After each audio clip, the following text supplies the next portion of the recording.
राजनीति में इस वक्त झारखंड की चर्चा जोरों पर है। सूत्रों के हवाले से बताया जा रहा है कि राज्य के पूर्व मुख्यमंत्री और झारखंड मुक्ति मोर्चा के दिग्गज नेता चंपाई सोरेन 6 विधायकों के साथ बीजेपी का दामन थाम सकते हैं। वो विधायकों के साथ कोलकाता से दिल्ली के लिए निकले और दिल्ली आने के बाद उन्होंने मीडिया से बातचीत भी की। वो लगातार भाजपा के संपर्क में बताए जा रहे हैं। दरअसल चंपाई सोरेन की झामुमो से नाराजगी पिछले महीने देखी गई। उन्हें मनाने हेमंत सोरेन उनके घर पहुंचे। एक बैठक के दौरान वो इमोशनल हो गए, उनकी आंखें नम हो गई। उन आंसुओं को बगावत की भविष्यवाणी के तौर पर अब देखा जा रहा है। दिल्ली पहुंचने के बाद उन्होंने कहा उनकी दिल्ली यात्रा निजी यात्रा है। वहीं बीजेपी में जाने की अटकलों पर भी उन्होंने विराम लगा दिया।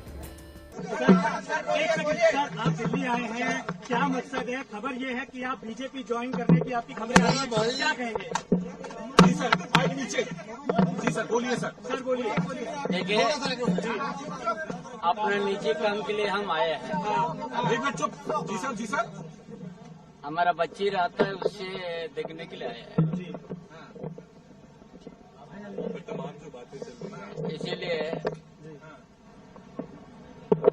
अपना निजी काम है, दिल्ली आना जाना होते रहता है। आज भी हम आए हैं। जी आपके भाजपा में शामिल सर, सुवेंदु अधिकारी जी से भी आप कलकत्ता में मिले, वहाँ क्या कुछ बात हुई? कलकत्ता में बीजेपी के नेताओं से देखिए, बात की? अभी हम जहाँ पर है वहीं पर है। जी हाँ, तो अभी आप झारखंड एक बोलने दे, वही बोलने दे यार, वही बोलने दे।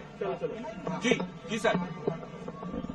अभी हम जहाँ पर है वहीं पर है। जी दरअसल कथित जमीन घोटाले में जेल में बंद हेमंत सोरेन सीएम पद से इस्तीफा देकर जब गए, तब कोल्हान टाइगर के नाम से मशहूर चंपाई पर उन्होंने भरोसा जताया और उन्हें मुख्यमंत्री की कुर्सी दे दी। लेकिन हेमंत सोरेन के जेल से निकलने के बाद चंपाई ने सीएम पद से इस्तीफा दिया। बताया गया कि वो इस फैसले से नाखुश थे। इस्तीफे से एक दिन पहले चंपाई ने अपने सारे कार्यक्रम अचानक कैंसिल किए। उस दिन हेमंत सोरेन उनसे मिलने उनके घर पहुंचे। दोनों में करीब 20 मिनट तक बातचीत हुई। चंपाई के इस्तीफे को लेकर इंडिया अलायंस के नेताओं के बीच 3 जुलाई को बैठक हुई थी। इस चर्चा में चंपाई सोरेन भावुक हो गए, उनकी आंखें नम दिखी। दरअसल कुछ ही महीनों में झारखंड में विधानसभा के चुनाव हैं। ऐसे में चंपाई नहीं चाहते कि बीच में वो सीएम पद से इस्तीफा दें। बताया जाता है कि पार्टी के इस फैसले से वो नाराज हो गए और ऐसे में अगर कोल्हान टाइगर हेमंत सोरेन का साथ छोड़कर बीजेपी में शामिल होते हैं तो इससे जेएमएम को बड़ा झटका लग सकता है। कोल्हान क्षेत्र में चंपाई सोरेन का खासा प्रभाव है। दरअसल चंपाई झामुमो के कद्दावर नेता पोस्ट कर लिखा कि आज समाचार देखने के बाद आप सभी के मन में कई सवाल उमड़ रहे होंगे। आखिर ऐसा क्या हुआ जिसने कोल्हान के एक छोटे से गांव में रहने वाले एक गरीब किसान के बेटे को इस मोड़ पर लाकर खड़ा कर दिया है। उन्होंने लिखा कि अपने सार्वजनिक जीवन की शुरुआत में औद्योगिक घरानों के खिलाफ मजदूरों की आवाज उठाने से लेकर झारखंड आंदोलन तक मैंने हमेशा जन सरोकार की राजनीति की है। राज्य के आदिवासियों, मूलवासियों, गरीबों, मजदूरों, छात्रों और पिछड़े तबके के लोगों को उनका अधिकार दिलाने का प्रयास करता रहा हूँ।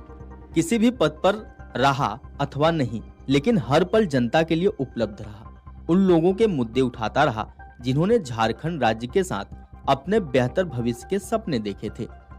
चंपाई सोरेन ने अपने पोस्ट में कहा कि इस बीच 31 जनवरी को एक अभूतपूर्व घटनाक्रम के बाद इंडिया गठबंधन ने मुझे झारखंड के 12वें मुख्यमंत्री के तौर पर राज्य की सेवा करने के लिए चुना।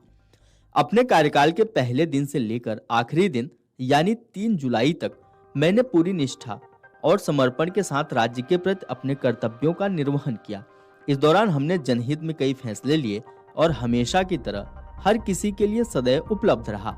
बड़े बुजुर्गों, महिलाओं, युवाओं, छात्रों और समाज के हर तबके तथा राज्य के हर व्यक्ति को ध्यान में रखते हुए हमने जो निर्णय लिए उसका मूल्यांकन राज्य की जनता करेगी। जब सत्ता मिली तब बाबा तिलका मांझी, भगवान बिरसा मुंडा और सीदो कान्हू जैसे वीरों को नमन कर राज्य की सेवा करने का संकल्प लिया था।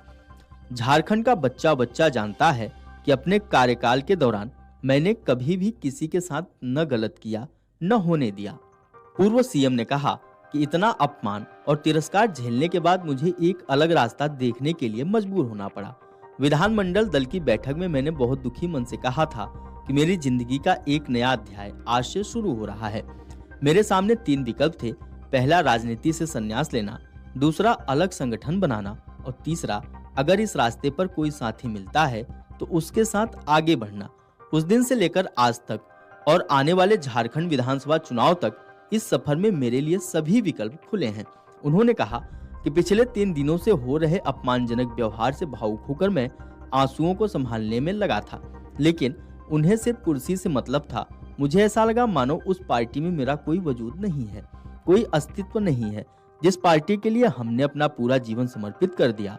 इस बीच ऐसी कई अपमानजनक घटनाएं हुई जिसका जिक्र फिलहाल नहीं करना चाहता। इतने अपमान और तिरस्कार के बाद मैं वैकल्पिक राह तलाशने के लिए मजबूर हो गया। विधानसभा चुनाव का जिक्र कर चंपई ने कहा कि मैंने भारी मन से विधायक दल की उसी बैठक में कहा था, आज से मेरे जीवन का नया अध्याय शुरू होने जा रहा है। इसमें मेरे पास 3 विकल्प थे। पहला, राजनीति से संन्यास लेना, दूसरा, अपना अलग संगठन खड़ा करना और तीसरा, इस राह में अगर कोई साथी मिले तो उसके साथ आगे का सफर तय करना।